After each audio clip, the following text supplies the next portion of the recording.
The dilemma of spoken English in Taiwan is complicated. Exploring my vendetta towards cram schools has opened a Pandora's box pointing to parenting, the government, Ministry of Education, and simply the Taiwan operating system. They are virtually equal transgressors in this disgusting industry of education, and it's certainly the children who suffer. It's a gamification plan that will turn your children into nothing more than useful, malleable idiots. It doesn't exercise articulation of an argument in any way, and that's the only way you're truly going to learn a language. It seems a big problem with our operating system in learning is the asinine obsession with books. Spoken English oftentimes plateaus, and sometimes even regresses after kindergarten. This is usually when the learning stops and the studying begins. To learn a language, you must think in that language. Most people are not thinking in English, and you hear it all the time. The following are just wrong. My home have a dog. I don't have say. Yesterday I go to play with my friends, and so on. These should be, I have a dog, I didn't say that, I hung out with some friends yesterday, and so on. If your mind is now reeling, hoping to find a book with more examples like these, this is the operating system problem. We don't need any more books. Maybe if we spent more on teachers and less on books, we would be getting somewhere. We should be learning opposed to studying. This depraved lack of speaking makes writing practice a nightmare, to say the least. It is typical that I meet people who have been studying English for years who do not know how to swiftly tell me how old they are, or their name, not to mention the non-existence of simple past tense verbs. It's a sad indictment on the system and English teachers. Shame on everybody. I mustn't fail to mention another telling scenario found with very young learners and spelling.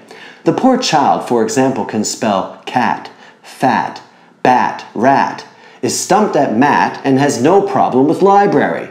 If you can't comfortably say and repeat a word, you shouldn't be spelling it. It's frustrating I should even have to explain to anyone that it's stupid to study how to spell words that you cannot say. It is evident that in this operating system, a word can only be spelled correctly, and points for actually using your ear is a foreign idea. The asinine government tests and testing questions are a notable reason for the frustrations mentioned. Cram schools give results and show noticeable improvement on these tests. They are also a serious source of revenue for our beloved government, because it is no secret expensive cram school licenses they bestow are a safeguard that our children are in an environment that meets their divine standards. Any thought of them possibly being in cahoots with a book publishing company or a cram school is just crazy conspiracy talk that ought to be stifled. Now, let's talk about parenting. Many people have children and obviously don't want them. You don't want children if you can only see them on the weekends, and it's just as simple as that. A good upbringing is one where the families eat dinner with no cell phones, play board games, and count their blessings together. It is evident they largely don't. It's so sad to know that children can pass childhood and not sit at the dinner table with family and talk about their day. If only evidence of the most basic parenting were seen with your child, the child should know the basics, like speak when you are spoken to. Try teaching a class anything if none of them speak when spoken to. When no response or a grunt at best is the norm, it's obvious to me parents are not interested in parenting.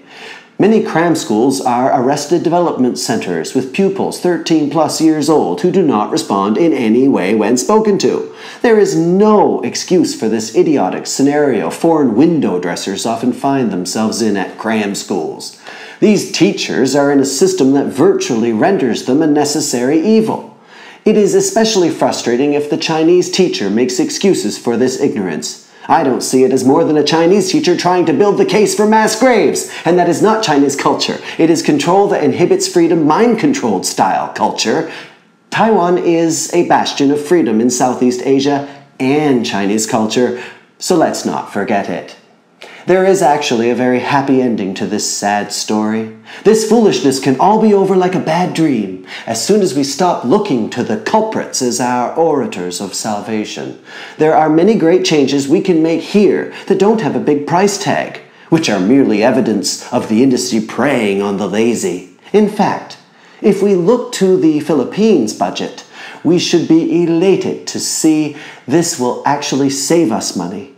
We must resist the laziness of depending on government to fix this and can surely contemplate something less extreme than shipping our children abroad as the only solution. Think it's not illegal yet.